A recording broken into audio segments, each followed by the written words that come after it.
Hello, hi, good afternoon. It's Lauren Gafer here from You Are Nourished and Nourished 365. How are we doing today? Are we enjoying the glorious sunshine? It's certainly very bright where I am. I wanted to come on and share a few live broadcasts with you this week in the run-up to my virtual wellbeing retreat, which is happening from the 3rd to the 5th of July. It's called Reset and Reboot. I'm going to be telling you a little bit more about that later on in this video. But as we lead up to the retreat, I want to share some tips with you this week around health, well-being, motivation, getting your mojo back, all that kind of thing. Because we've been in lockdown or partial lockdown for, I don't know, I want to say 14 weeks. I've pretty much lost count, but long enough. And whilst it's been a really intense time for us, things are starting to ease up a little bit. And I think we're starting to see a little bit of the light at the end of the tunnel. And I know that the lockdown experience has been different for everybody, depending on your personal circumstances, depending on who you've been looking after, who you've had in your home with you, your work situation, whether you've been looking after elderly relatives or homeschooling young children or working from home. It's been a different experience for everyone. While some people might have been, kind of taking it all in their stride, and they might have had the time to take up 38 new hobbies or whatever, some of us have really felt the strain, and I include myself in that group of people. It's certainly been overwhelming, and with that overwhelm can be a sense of just not doing anything and just staying stuck and just trying to get by from one day to the next. And I know a lot of people have been struggling with this. But now the restrictions are starting to ease a little bit. Summer's coming, the sun is shining. I think we're all starting to feel that, yes, I'm ready to get my health and well-being back on track, but I'm just not feeling the motivation to do it. And this is something that I've heard from a lot of people. Yes, I know that I've been, reaching for the biscuit jar too much, or I've been drinking too much wine, or I've been not exercising enough, or I've not been drinking enough water, whatever it is. That you've been beating yourself up about, that motivation to get started can be a real barrier to actually taking one step forward and doing something positive for your health and well-being. So what I wanted to share with you today are 3 tips to help you get started, even if you don't feel like you've got any motivation, so that you can start to feel a little bit better, have some more energy, feel a little bit brighter, and get moving again. Because you might be feeling, a little bit sluggish. You might be feeling a little bit tired. Our sleep has been a little bit all over the place. I don't know about you. Excuse the barking dog. Pardon us with the barking dog. You might just be feeling a little bit sluggish all round. And so I want to share with you some tips to help you to combat that, so that you can have a little bit more energy and motivation. So tip number 1 is to just start.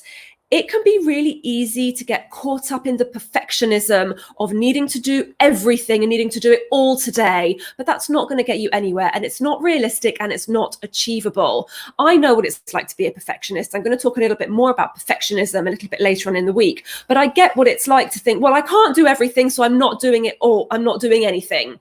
And you just stay exactly where you are because it's too overwhelming. Well, I need to exercise more, and I need to drink more water, and I need to stop eating so much sugar, and I need to do this, and I need to do that. Well, I can't do it all, so I'm not doing any of it. Let's throw that out the window. Let's throw the perfectionism out the window, and let's just start with one thing that you know that you can get started with today, right now, that you know is achievable and that you could do again and again and again, that you can repeat tomorrow and the next day and the next day. It doesn't matter what it is, as long as it's something nourishing for you. Maybe it's going to bed a little bit earlier so you can get a better night's sleep. Maybe it's moving your body in whatever way that works for you, be that a few stretches, be that a 20-minute walk, be that a bike ride or a run or an online yoga class or an online HIIT class. There's so many options for us to move our bodies, and it's a really important way to kind of feel more energized.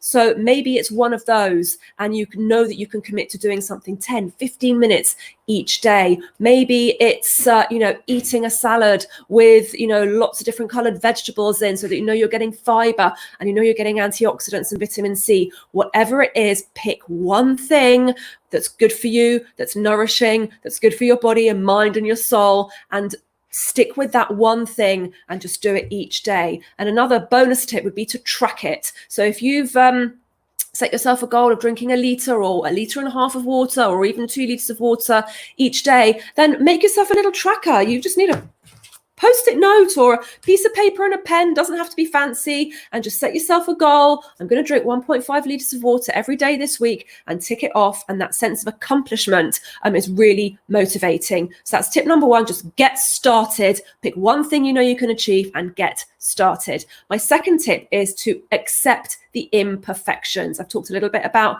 perfectionism. Accept that it won't be perfect. If you skip a day, that's all right. If you set yourself out a goal of doing 20 minutes of exercise, but you only did 10, that's okay. Accept the imperfections. Life's going to get in the way, and that's just the beauty of life. Don't worry about it. The more you worry about what you're not doing, the more your stress levels are going to increase. And believe me, we've had enough stress the last few months to last us a lifetime. So throw away the imperfections, allow it to be imperfect, and just get going. It doesn't have to be, you don't have to do everything. It doesn't all have to be perfect. It's okay to not be perfect. I know that might be difficult for some people to hear, as we're all recovering perfectionists, but you can do it.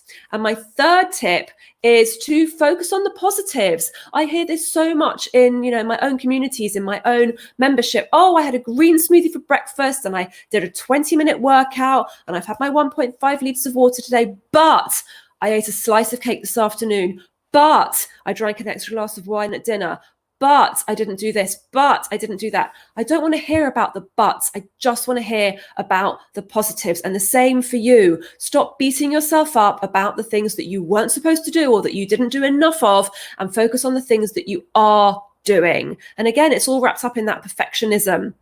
It doesn't have to be that way. Focus on the positives. And at the end of each day or at the end of each week, just write down the positive things that you have done to contribute to your nourishment, and ignore the things that perhaps didn't get you closer to your well-being, because everything counts. The things that you are doing will count. And the more small things you can do towards your well-being, and the more you can add to those day by day by day, then they will create a bigger ripple effect, so that eventually you are doing more and more things to help you feel better. But just start with something. So those are my 3 tips. Number 1, just start, do something, pick something, anything. Number 2, accept the imperfections. It's not going to be perfect, and that's okay. And number 3, focus only on the positives and track them, write them down, write a little gratitude journal, or write in your journal at the end of the day the positive things that you have done, and only focus on those, because what you focus on grows. Where you put your attention is what grows, and where you can access more of the well-being coming your way. So if you would like a more immersive, intense experience to help kickstart your well-being and your nourishment so you can have more energy and boost your motivation, then I'd love to invite you to join us on Reset and Reboot, my virtual well-being retreat, bit of a mouthful, starting on the 3rd of July. It's 3 days. It's all online. I'd love to be able to host an in-person retreat. In fact, that was my original plan, but we can't do that right now. So I have the next best thing. It's all going to be online in a private Facebook group. We've had lots of people signing up already, so it's going to be absolutely fabulous. We've got nutrition and recipes. I'll be doing some live cooking demonstrations. There will be some gentle yoga, deep relaxation, a home spa treatment. We're going to be making our own beauty products using simple kitchen ingredients, and there will be some amazing workshops as well to help connect you with your goals and start bringing your future healthy self into the present. And this is a real kickstart, and it's a perfect time to do this. We're coming out of lockdown.